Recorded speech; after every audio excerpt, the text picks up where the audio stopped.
उनको हमें भिजवाया गया स्पोर्ट्स काउंसिल की तरफ से, जिसको माननीय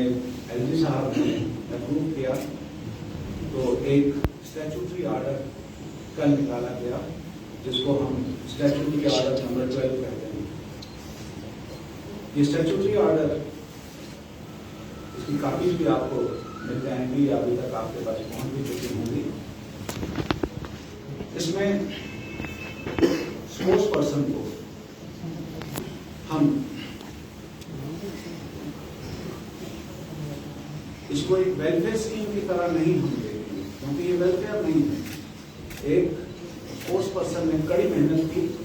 और उसके बाद उसने रिजल्ट्स लाए, तो उसकी वेलफेयर के लिए नहीं है, हम उस स्पोर्ट्स को इंसेंटिव देने के लिए कर रहे हैं, ताकि ज्यादा से ज्यादा यूथ जो है स्पोर्ट्स की तरफ आए और स्पोर्ट्स खेले, और उसको ये इंसेंटिव हो कि खेल के मैदान में जो उसकी अचीवमेंट्स हैं उसके जरिए उसको क्या क्या मिल सकता है। मैं मोटे मोटे अल्फाज में बता दूं आपको कि ये पहली मर्तबा है जम्मू कश्मीर यूटी ने डिसाइड किया कि हम आउटस्टैंडिंग स्पोर्ट्स पर्सन को, जो बाकी क्राइटेरिया को फिक्स करता होगा, जो इस एसओ में डिटेल में दिया गया हुआ है, 5 लोगों को हम गजेटेड ऑफिसर करेंगे, जिसके बारे में आज तक कोई सोचता भी नहीं था। और उसके अलावा 25 नॉन गजेटेड ऑफिसर्स रहेंगे इसमें। और हमने ये जितना पीछे का बैकलॉग था 2014 से लेकर आज तक स्पोर्ट्स कोटा में अपॉइंटमेंट्स नहीं हुई, तो हमने तो उनको भी पीछे नहीं छोड़ा।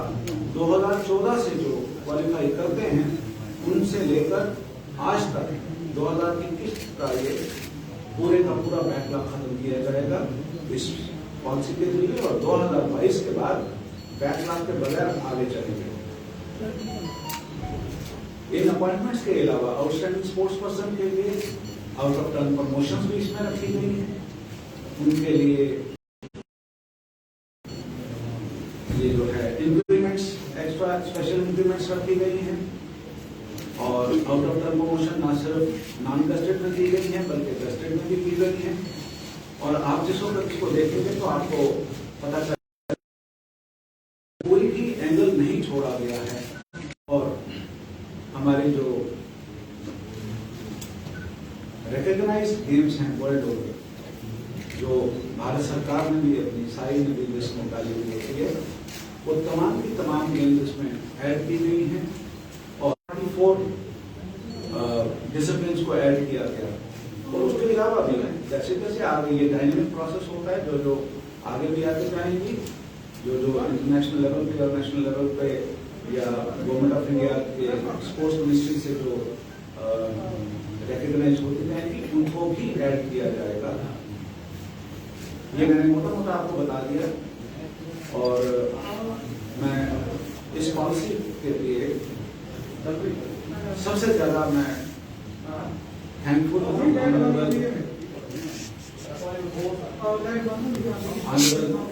एलजी साहब का, जिन्होंने इसको हमें पूरा सपोर्ट दिया, और जो उनका प्यार है, जो उनका कंसर्न है स्पोर्ट्स पर्सन्स के लिए,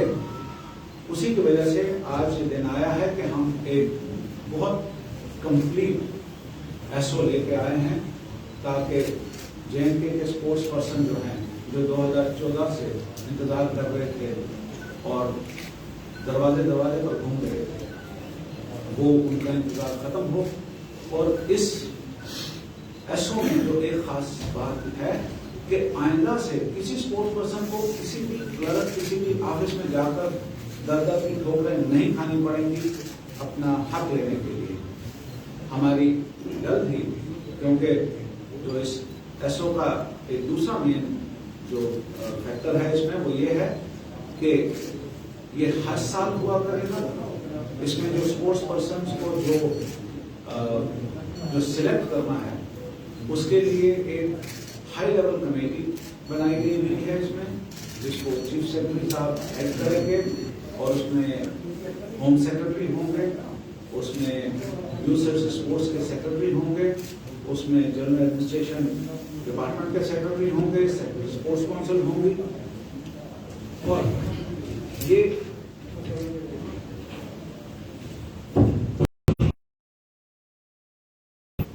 जो स्पोर्ट्स पर्सन अपना जो डाटा और अपनी एप्लीकेशन जो हम कॉल करने जा रहे हैं, और कुछ ही दिनों में आप देखेंगे वो एडवर्टाइजमेंट आ जाएगी। स्पोर्ट्स पर्सन अपना जो एप्लीकेशन है वो ऑनलाइन या डिपार्टमेंट को भेजनी है। हमारे जो प्रिंसिपल सेक्रेटरी हैं इस वक्त यूथ सर्विस एंड स्पोर्ट्स के, वो उसको सारा उसका डाटा एनालाइज करके और उसके बाद वो उसको खुद जो है वो उसको रेफर करेंगे to the high level committee which is mention in this SO, और ये परमानेंट कमेटी है। और कमेटी को भी कहा गया है कि वो कमेटी 3 महीने के अंदर अंदर इन केसेस का निपटारा करेगी और अपनी रिकमेंडेशन गवर्नमेंट के पास भिजवा देगी, ताकि जो हमारे स्पोर्ट्स पर्सन हैं उनको इंतजार ना करना पड़े जैसे पहले होता रहा। और इसमें किसी जगह पे भी मैं जोर देकर कह रहा हूं इस बात को कि किसी जगह पे भी किसी भी ऑफिसर की टॉप से लेकर नीचे तक किसी की डिस्क्रिप्शन नहीं है, क्योंकि जो कुछ होगा वो स्पोर्ट्स पर्सन के डाटा में होगा, और सिर्फ अथॉरिटीज का काम है कि उसको वेरीफाई कर लेना कि जो ये कह रहा है वो सही है या नहीं, क्योंकि डाटा अवेलेबल है हर जगह। वो उसके होने के बाद ये कमेटी के पास जाएगा, और जल्द से जल्द कमेटी ने 3 महीने के अंदर अंदर, और उनको एक ये भी दिया गया है कि प्रेफरेबली अराउंड मार्च, हर साल अराउंड मार्च ये लिस्ट निकाल देंगे, ताकि ना तो पीछे का बैकलॉग रहे और ना ही आगे स्पोर्ट्स पर्सन को इंतजार करना पड़े और उसे ढूंढना पड़े कि कौन सा ऑफिसर उसका वाकफ है, कौन सा सीनियर ब्यूरोक्रेट या सीनियर पॉलिटिशियन या कोई भी जो है उसका वाकफ है, या कौन सा स्पोर्ट्स फेडरेशन कितनी पावरफुल है और कौन सा क्या है। उसको किसी चीज से कोई वो नहीं परेशानी होगी, उसका अपना डाटा खुद ब खुद बोलेगा। और डिस्क्रिप्शन इसलिए नहीं है कि हर एक जो उसकी अचीवमेंट है उसके नंबर्स हैं। हमने मैक्सिमम 100 मार्क्स रखे हैं, जिसमें ओलंपिक्स में जो लोग जाते हैं, सिलेक्ट होते हैं, जाते हैं, क्योंकि ओलंपिक्स के लिए जो सिलेक्शन है वो कोई मामूली बात नहीं होती है। उसमें जाने के लिए जो उसको मार्क्स मिलते हैं, मैं थोड़ा सा आपकी नॉलेज के लिए बता दूं कि Olympic games summer as well as winter Olympics और पैरा ओलंपिक्स में हमारा पैरा ओलंपियंस ने देश का नाम बहुत ऊंचा किया है। टोक्यो पैरा ओलंपिक्स में उनको मैक्सिमम 60 मार्क्स मिलते हैं आउट ऑफ 100। 55 गोल्ड के हैं, 53 सिल्वर के हैं, 51 ब्रॉन्ज के हैं। और उसके अलावा अगर उसके अलावा भी उन्होंने कोई पीछे आगे कहीं पे कुछ दिया हुआ है तो उसके 5 मार्क्स एक्स्ट्रा है मैक्सिमम। गोल्ड के 5 हैं, सिल्वर के 3 हैं, ब्रॉन्ज के 2 हैं, और सिर्फ पार्टिसिपेशन के बाद है। और अगर किसी ने ओलंपिक्स में पार्टिसिपेट ही खाली किया है उसके लिए भी 46 मार्क्स हैं। यानी खाली पार्टिसिपेशन से उसको 46 मार्क्स मिल सकते हैं, और अगर उसने 2 मंथ को पार्टिसिपेट किया है तो उसको 47 मार्क्स हो रहे हैं। इसी तरीके से एशियन गेम्स के लिए है, इसी तरह कॉमनवेल्थ गेम्स जो एफ्रो एशियन गेम है, वर्ल्ड कप, वर्ल्ड चैंपियनशिप्स हैं conducted every 4 year, world cup, world championships हैं,